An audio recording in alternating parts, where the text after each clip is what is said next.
Breaking news బూతు పురాణం ఆడియోపై మాజీ MLA Rasamayi Balakishan react అయ్యారు.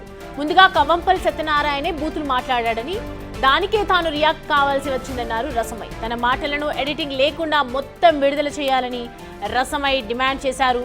సానుభూతి కోసం చేస్తున్న ప్రయత్నాలను అందరూ గమనిస్తున్నారన్నారు. అమెరికాలో ఉన్న టైంలో కేసులు పెడితే ఎవరూ భయపడేవారు లేరని చెప్పారు. అసలు కేసులు పెట్టాల్సి వస్తే ముందుగా కవంపల్లిపైనే పెట్టాల్సి వస్తుందన్నారు రసమై. విలేకరులను కూడా క్యాంప్ ఆఫీస్ రావద్దని చెప్పేసి బెదిరించినావు కాబట్టి వాళ్ళని ఎందుకు బెదిరిస్తా ఉన్నావు, వాళ్ళని ఎందుకు టార్చర్ చేస్తా ఉన్నావు, వాళ్ళ మీద ఎందుకు నువ్వు ఎంక్వైరీ చేస్తా ఉన్నావు అని చెప్పేసి నువ్వు ఇట్లాంటి భాష మాట్లాడదన్న ఉద్దేశంతో నేను పెట్టినాను తప్ప నీకు అవి తిట్లుగా అనిపిస్తే నేనేం చేయలేను. ఎందుకనంటే నువ్వు మారాలి. నేను మాట్లాడి పెడితే దాన్ని అంతా ఎడిటింగ్ చేసి దాన్ని తీసేసి కేవలం సానుభూతి కోసం, ఆ సానుభూతి కూడా ఎందుకు, నీకు ఆల్రెడీ మంత్రి పదవి వస్తుందని పోయింది, నీ ఎంక్వైరీ మొత్తం నీ మీద మొత్తం తెలుసు కాబట్టి ఆ రోజే నువ్వు కథమైపోయినావు నియోజకవర్గంలో. మళ్ళీ రేపో మాపో డీసీసీ పదవి కూడా పోతుంది కదా. కాబట్టి ఇప్పుడు కార్యకర్తల యొక్క సానుభూతి కోసం 20 రోజుల తర్వాత ఇప్పుడు అదికి వచ్చిందా, లేకుంటే ఇవాళ మత్తు దిగిందా నీకు? నేను అడుగుతా ఉన్నా. 20 రోజుల తర్వాత అది నేను అమెరికాలో ఉన్నటువంటి సమయంలో దాన్ని సోషల్ మీడియాలో పెట్టించి సానుభూతి కోసం ప్రయత్నం చేస్తున్నావు. నేను ఇప్పటికి కూడా చెప్తా ఉన్నా, ఈ సానుభూతి బంద్ చేయి. సానుభూతి కోసం కాదు, ప్రజలు నువ్వు మంచిగా పనిచేస్తే నీ మీద ప్రజలకు అప్పుడు సానుభూతి కలుగుతుంది తప్ప ప్రొద్దున లేస్తే ఈ బూత్ భాష మాట్లాడి బంద్ చేయి. డాక్టర్ సాబ్, నీకు నేను మంచిగా చెప్తా ఉన్నా, నేను ఫ్రెండ్లీగా చెప్తా ఉన్నా, నీకు చాలాసార్లు కూడా చెప్పిన, ఇక నన్ను మారాలని కూడా చెప్తా ఉన్నా. పని చేస్తే ప్రజలు గౌరవిస్తారు తప్ప నేనేదో నేను తిట్టినా అని చెప్పేసి నువ్వు సానుభూతి పొందితే నీ గౌరవం వస్తుంది అనుకోవడం నీ అవివేకం. నేను ఎందుకంటే నీకు మళ్ళీ చెప్తా ఉన్నా, ప్రొద్దున లేస్తే ఇది తప్ప మీరు ఎప్పుడన్నా ఏదైనా మాట్లాడిరా, ఎన్నడన్నా అభివృద్ధి మీద మీరు చర్చ పెట్టిరా, ఎన్నడన్నా ఈ పని చేసినా అని చెప్పుకోగలిగినటువంటి పరిస్థితులు నువ్వేమైనా పని చేసినావా చెప్పు. మరి ఎందుకు పెట్టలే? 20 రోజులు నేను అక్కడే ఉన్నాను కదా, అప్పుడు ఎందుకు పెట్టలే కేసు? నేను లేనిది చూసి ఇవాళ కేవలం నేను మళ్ళీ చెప్తా ఉన్నా, నీ డీసీసీ పదవి పోయింది ఇక, రేపో మాపో అది పోతుంది. కాబట్టి దాని నుంచి దృష్టి మరల్చుకోవడానికి కోసం, నీ కార్యకర్తల సానుభూతి కోసం మమ్మలను తిట్టిండి అన్నటువంటి విషయంతో నువ్వు ఒకటి దిష్టిబొమ్మ దహనాలు చేయరి మండలిగా. దిష్టిబొమ్మ దహనాలు ఏం సార్, చితక ఆయుధాలు దహనాలు, దిష్టిబొమ్మ దహనాలు కాదు, ఒక లెక్కన చెప్పు. నేను ఊరూరా తగలబెట్టిస్తా, గంత శక్తి లేదా రసమైకి? నీకన్నా ఇప్పుడు కూడా చెప్తా ఉన్నా, నాది పెద్ద బలగం. నా బలగం ముందు నీది చాలా చిన్నది. నీది పిడికెడు, నాది పుట్టెడు. ఏదో ఒక సానుభూతిగా 4 సార్లు ఓడిపోయినావు కాబట్టి ఒకసారి అవకాశం ఇచ్చిర్రు. నేను అంతే తప్ప దానికి ఏదో నువ్వు విర్రవిగి నేనేదో అయిపోయినా మొత్తం ప్రపంచం అంతా నాకు ఎదురు లేదని అనుకోవడము నీ మూర్ఖత్వం అవుతుంది. డాక్టర్ సాబ్, ఇవన్నీ బంద్ చేయి. నువ్వు కేసు పెట్టించినావు, నీ మీద రేపు పొద్దుగాల కేసు అవుతుంది కదా. ముందు తిట్టింది నువ్వే కదా, బూతులు మాట్లాడింది నువ్వే కదా, ఖచ్చితంగా నీ మీద కూడా కేసు కావాలి కదా.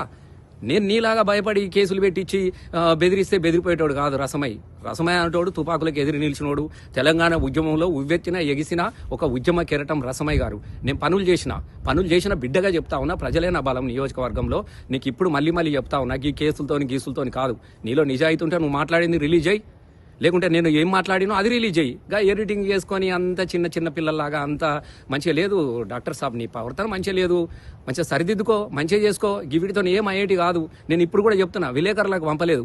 నాకు నువ్వు మాట్లాడుతున్నప్పుడు రికార్డ్ చేసి పంపించింది నీ అంతరంగి కూడా అయినటువంటి నీ షాడో ఎమ్మెల్యే మురళి గారే పంపించిర్రు. నువ్వు చెక్ చేసుకో ఫస్ట్. ఆయన సెల్ ఫోన్ చెక్ చేసేయి. రేపు మొత్తం ఆయన డేటా తీపి ఆయననే నాకు పంపించేసిండు. నీకు నేను ఎందుకు పంపించినా కూడా నీకే తెలవాలి. మరి ఎవరు బ్లాక్మెయిల్ చేస్తున్నారు, ఎవరు నీకే కాదు.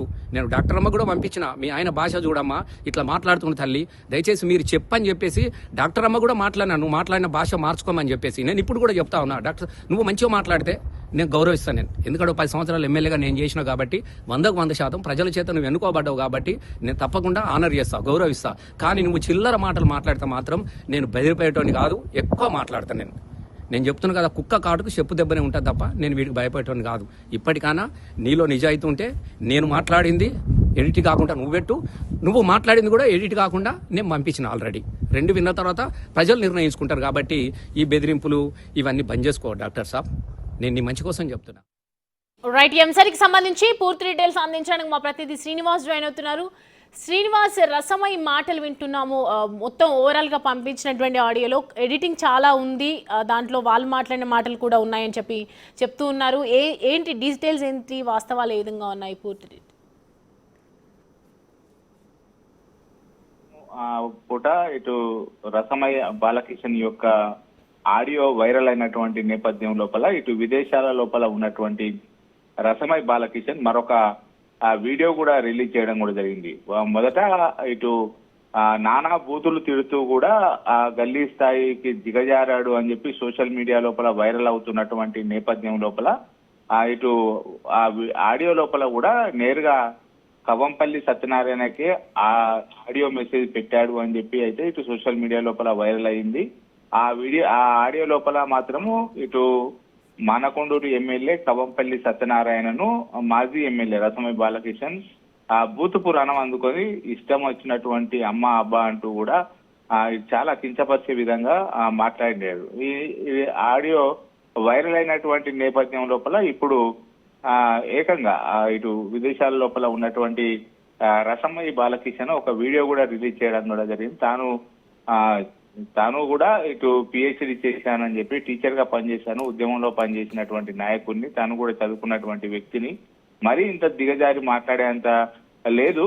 ఏదైతే ఆ ఆడియో వైరల్ అయిందో అవన్నీ కూడా కట్ చేసి ఆడియో లోపల వాళ్ళు మాట్లాడారో నేను మాట్లాడాను, నేను మాట్లాడిన మాటలనే అతికించి దాన్ని వైరల్ చేశారు. ఇదంతా కూడా కవంపల్లి సత్యనారాయణ కావాల్సుకుని తను కిచ్చపరిచే విధంగా, తనను అగౌరవపరిచే విధంగా ఇదంతా సోషల్ మీడియా లోపల వైరల్ చేస్తున్నాడు అని చెప్పి తాను గౌరవం ఉన్నది అని చెప్పి అనుకుంటూ ఒక వీడియో కూడా రిలీజ్ చేసినటువంటి పరిస్థితి కనబడుతుంది. ఏదేమైనప్పటికీ ఈ ఇద్దరు ఆడియోలో అయితే ఇప్పుడు మానకొండూరు నియోజకవర్గం లోపల ఏ గ్రామంలో చూసినా గానీ ఇద్దరు ఆడియోలే వాట్సాప్ గ్రూపుల్లో చక్కర్ కొడుతున్నటువంటి పరిస్థితి కనబడుతుంది సౌమ్య. అయితే ముందుగా బూతు పురాణం వదిలిందే కవ్వంపల్లి అని చెప్తూ ఉన్నారు. దీనికి సంబంధించి కవ్వంపల్లి ఏమైనా చెప్పే అవకాశాలు ఉన్నాయనుకోవచ్చా? మొదట మీడియా సమావేశం లోపల అంటే రిపోర్టర్లను పిలిచి ఏదైతే రసమై బాలకిషన్ మీడియా సమావేశం పెట్టిన దాన్ని కవర్ చేసినప్పుడు అలా ఎలా కవర్ చేస్తారు అని చెప్పి మీడియా ప్రతినిధులను తెచ్చినటువంటి ఆడియో తన దగ్గరికి రావడం కూడా జరిగింది. ఒక మీడియా ప్రతినిధుల మీద అలా అఘోరపరచడం కరెక్ట్ కాదు అని చెప్పి ఇటు రసమై బాలకిషన్ చెప్తున్నాడు. ఈ నేపథ్యం లోపల అతనే వసూలు చేశాడు. దసరా పండుగ సందర్భంగా ఏదైతే ఇటు రావణ వసుధ దహనం ఏదైతే ఉంటుందో దానికి సంబంధించి పెద్ద ఎత్తున కూడా డబ్బులు వసూలు చేశాడని చెప్పి రసమై బాలకిషన్ వాదిస్తున్నారు. ఈ నేపథ్యం లోపలనే ఇటు కవంపల్లి కూడా రసమై బాలకిషన్ పై విరుచుకుపడేటువంటి పరిస్థితి. ఏం తెలుసుకోకుండా రసమై బాలకిషన్ ఏది చెప్తే అది మీడియా లోపల ఏ విధంగా ప్రచారం చేస్తారు అని చెప్పి మీడియాతో మాట్లాడినటువంటి ఆడియో అటు రసమై బాలకిషన్ కొంతమంది పంపించారు అని చెప్పి మళ్ళీ పిలిచి కూడా మీడియా మీద చిందులు వేయడం కూడా జరిగింది. ఏదైనప్పటికీ ఇప్పుడు ఈ వాట్సాప్ లోపల ఆడియోలు చెక్కలు కొడుతున్నటువంటి పరిస్థితి. ఒకరిపైన ఒకరు ఇటు తాను అంటే ఏందో తెలుసుకో అని చెప్పి ఇటు కవంపల్లి సత్యనారాయణ అవుతున్నా, నేనంటే ఏందో తెలుసుకో అని చెప్పి ఇటు రసమై బాలకృష్ణ కూడా తగ్గేది లేదు అంటూ కూడా ఒకరికొకరు పైన ఆడియోలు రిలీజ్ చేస్తున్నటువంటి పరిస్థితి కనబడుతుంది. కొద్దిసేపటి క్రితమే ఇటు రసమై బాలకృష్ణ కూడా ఒక వీడియో కూడా రిలీజ్ చేయడం కూడా జరిగింది. తనకు సంస్కారం ఉన్నది, సభ్యత ఉన్నది, తాను ఒక టీచర్ గా పనిచేశాను అని చెప్పి ఆ వీడియో లోపల చెప్తున్నటువంటి పరిస్థితి కనబడుతుంది. నువ్వు తగ్గితే నేను తగ్గుతాను, నువ్వు తగ్గకపోతే నేను కూడా ఎట్టి పరిస్థితిలో కూడా తగ్గేది లేదు అని చెప్పి కూడా ఆ వీడియో లోపల హెచ్చరిస్తున్నటువంటి పరిస్థితి కనబడుతుంది Soumya. Right Srinivas, thanks for the updates.